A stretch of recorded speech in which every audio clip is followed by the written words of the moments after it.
Good morning, all of you. Yesterday I was discussing the Government of India Act 1935. There were some points which I have already discussed. 1935 के अधिनियम, भारत सरकार अधिनियम क्या उद्देश्य था। 1935 के अधिनियम ने क्या निर्धारित किया, भारतीय संविधान के विकास में इसका कितना योगदान था संवैधानिक विकास के इतिहास में, उनकी चर्चा हम कर रहे थे। तो उसमें लास्ट मैंने बताया था कि establishment of the federal court, federal न्यायालय की स्थापना। फेडरल न्यायालय आज के उच्च न्यायालय की तरह था, क्योंकि इसकी अपील प्रिवी काउंसिल में होती थी और इसी फेडरल न्यायालय की तरह के उपबंध को भारतीय संविधान जब लागू हुआ, इसी तरह के न्यायालयों की श्रृंखला को भारतीय संविधान में लागू किया गया और न्यायालयों को 1935 के अधिनियम के द्वारा ओरिजिनल जुरिस्डिक्शन था, आरंभिक अधिकारिता थी, परामर्शी अधिकारिता थी एवं अपीलीय अधिकारिता भी प्रदान की गई, जो कि आज के संविधान में देखने को मिलती है। तो इस रूप में हम समीक्षात्मक आधार पर कह सकते हैं कि 1935 के अधिनियम ने भारत के संवैधानिक विकास में एक महत्वपूर्ण योगदान प्रस्तुत किया है। इसके बाद 1942 का क्रिप्स मिशन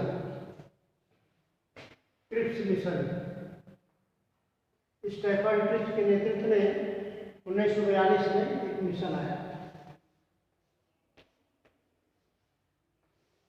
जिसे हम क्रिप्स मिशन के नाम से जानते हैं। तो 1942 में जिस क्रिप्स मिशन का गठन हुआ,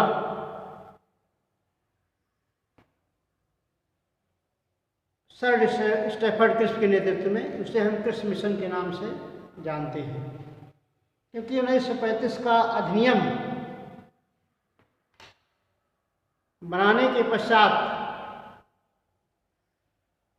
ब्रिटिश सरकार को यह लग गया कि भारतीयों के लिए उत्तरदायित्व शासन की आवश्यकता है और भारतीयों को अधिक स्वायत्तता देने की तरफ कदम बढ़ाया गया। तो 1935 के अधिनियम ने भारतीयों के लिए संविधान निर्माण की दिशा में एक अपना कदम प्रस्तुत किया, जो कि सन 1942 में स्टैफर्ड क्रिप्स के नेतृत्व में एक मिशन भारत भेजा गया कि जिससे भारतीयों की मांगों का समर्थन किया जा सके। इसमें भारतीयों के लिए यह व्यवस्था की गई कि भारत की एक संविधान सभा होगी। There must be constituent assembly.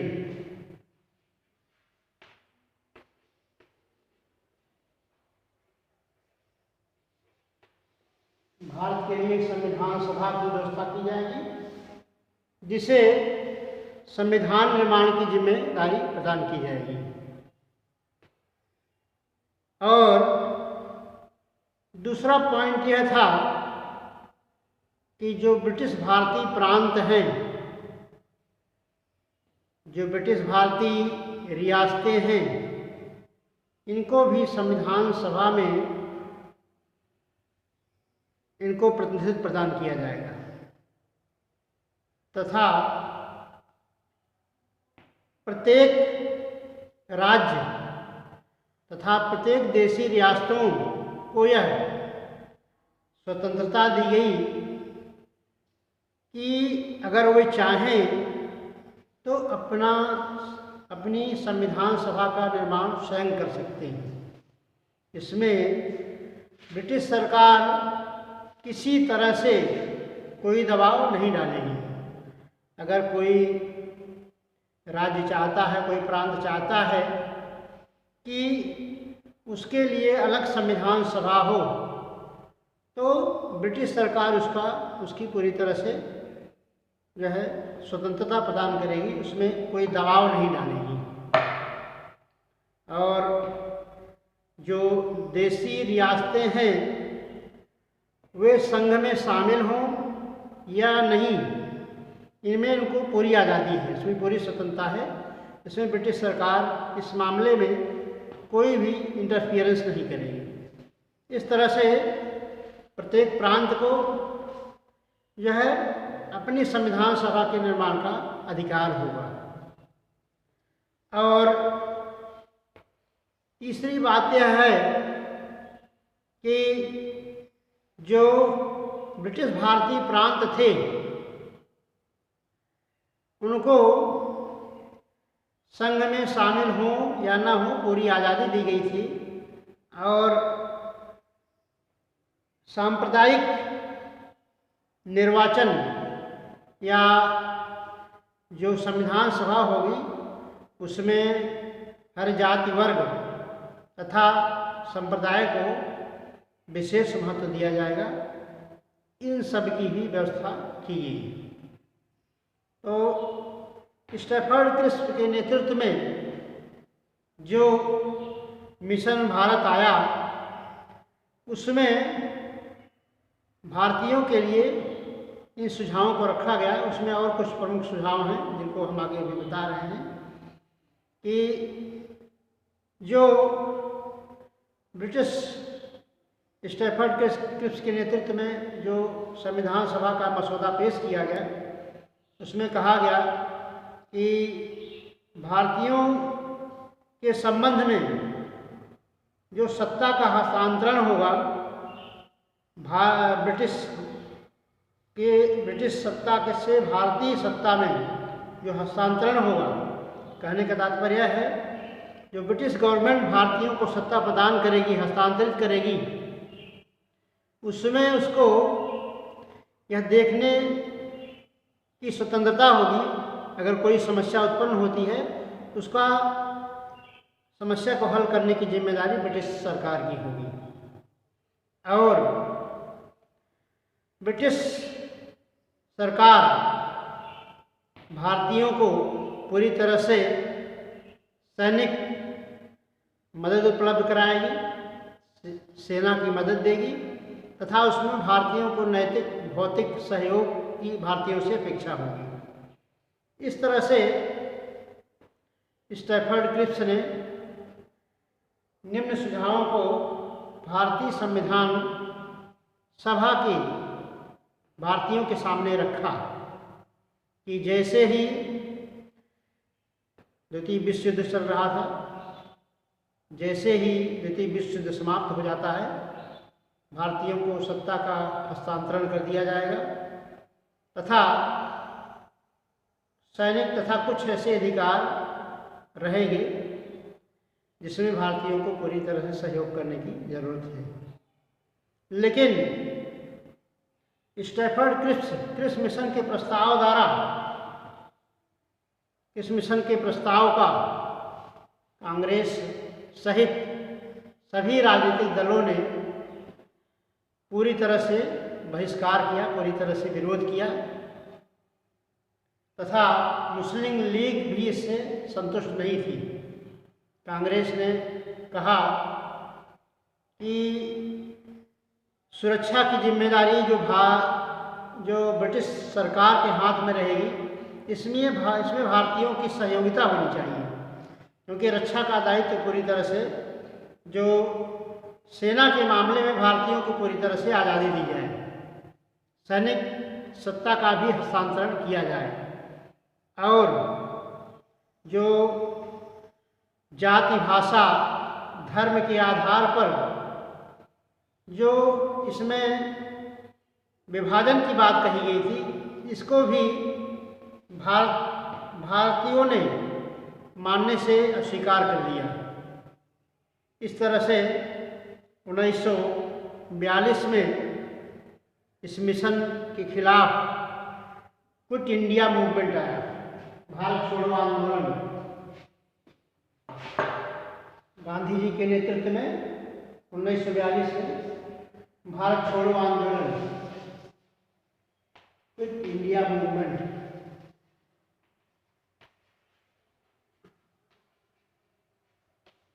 Quit India movement, Bharat छोड़ो प्रस्ताव पारित हुआ। जगह जगह जो है ब्रिटिश सरकार की आलोचना की गई और इनके हितों के खिलाफ भारतीय जो एक मिशन आया है भारतीयों के हितों के खिलाफ है। इसमें भारतीय संविधान के निर्माण में भारतीयों की पूरी तरह से आज़ादी नहीं है।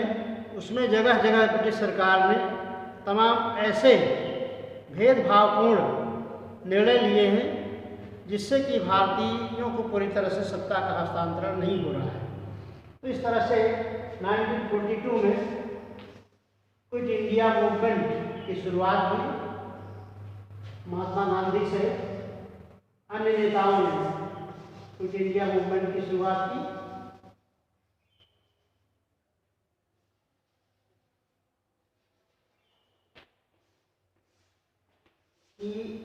जिसमें अंग्रेजों को व्यापक जो है संघर्ष करना पड़ा। इसमें अंग्रेजों को व्यापक जो है आलोचना का पात्र होना पड़ा। जगह जगह विदेशी चीज़ों को बहिष्कार किया गया, विदेशी वस्त्रों की होली जलाई गई। तो इस तरह से अंग्रेजों भारत छोड़ो अहिंसात्मक आंदोलन था, लेकिन पूरे देश में हिंसा फैल गई।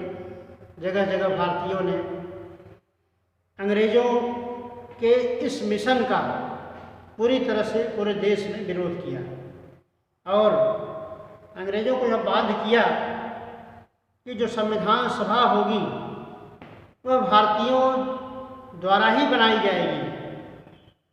इस तरह से इस आंदोलन ने इतना व्यापक रूप ले लिया कि अंग्रेजों को पुनः एक मिशन जो है भारत भेजना पड़ा।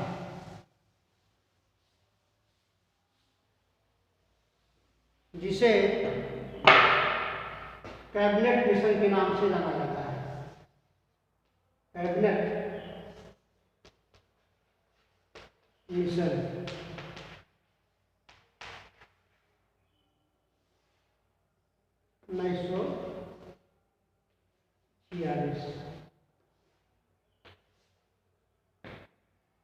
कैबिनेट मिशन आया। इसने इस पर विचार किया कि भारतीय जो संविधान सभा होगी उसमें भारतीयों को अपना संविधान बनाने का अधिकार होगा। इन्होंने कहा कि एक संविधान सभा होगी जिसमें भारतीयों को अपनी तरह से संविधान बनाने का अधिकार होगा। तो कैबिनेट मिशन में स्टैफर्ड क्रिप्स 3 लोग थे। स्टैफर्ड क्रिप्स, एबी अलेक्जेंडर तथा सर पैट्रिक क्लारेंस, 3 लोगों की अगुवाई में जब अंग्रेजों ने महसूस किया कि भारत में अब सत्ता का हस्तांतरण करना आवश्यक हो गया है भारतीयों के हाथ में, और 1900 स्टैफर्ड क्रिप्स के मिशन के विरोध के बाद जो भारत छोड़ो आंदोलन चलाया गया, जगह जगह भारतीयों ने अंग्रेजों से सहयोग करना असहयोग की भूमिका निभाई तथा विदेशी चीज़ों का बहिष्कार किया। तो उस परिस्थिति में अंग्रेज बाध्य होकर के भारतीय परिस्थितियों के अनुरूप तुरंत एक मिशन का गठन किया उन लोगों ने, ब्रिटिश सरकार ने, जो कि कैबिनेट मिशन के नाम से भारत आया। जिसमें भारतीयों के लिए संविधान सभा निर्माण की बात को स्वीकार कर लिया गया पूरी तरह से। तो कैबिनेट मिशन 1946 में आए, इसमें 3 व्यक्ति नियुक्त किए गए। Sir Stafford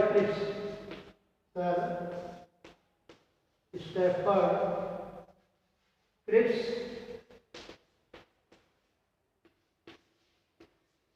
A.B. अलेक्जेंडर,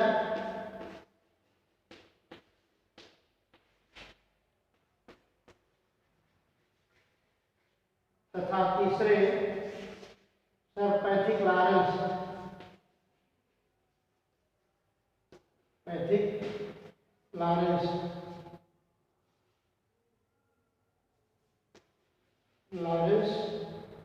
के नेतृत्व में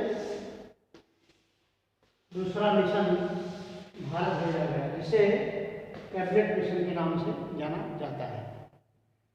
कैबिनेट मिशन ने भारतीयों के इस सुझाव को माना कि भारत के लिए एक संविधान सभा का गठन किया जाएगा, जिसमें भारतीयों को संविधान निर्माण की जिम्मेदारी दी जाएगी।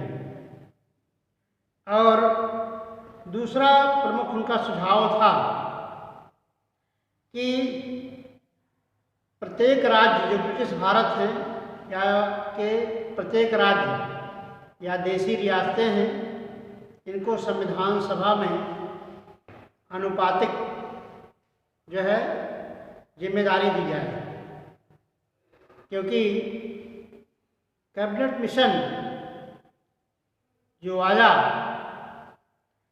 कैबिनेट मिशन ने कहा कि जो भी देशी रियासतें हैं या राज्य हैं, उनको अपना संविधान सभा का गठन का अधिकार होगा, तथा जो प्रांत होंगे, जो युद्ध समाप्त होगा, जो द्वितीय विश्व युद्ध की स्थिति चल रही थी, जैसे युद्ध समाप्त होगा उसमें भारतीय प्रांतों को का चुनाव किया जाएगा, और यही जो प्रांत होंगे उन्हीं प्रांतों द्वारा संविधान सभा में जो सदस्य होंगे उन्हीं निर्वाचित प्रतिनिधियों द्वारा संविधान सभा के सदस्यों का चुनाव किया जाएगा।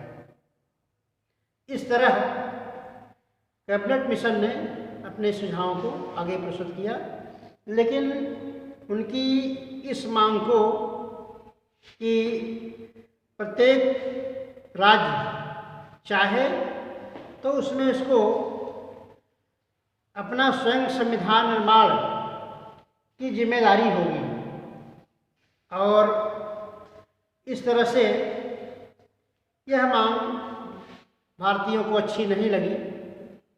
लिहाजा इसके बाद उन्होंने संविधान सभा का 1946 में संविधान सभा का गठन किया गया, जिसने संविधान निर्माण की दिशा में अपना कदम आगे बढ़ाया। Thank you very much.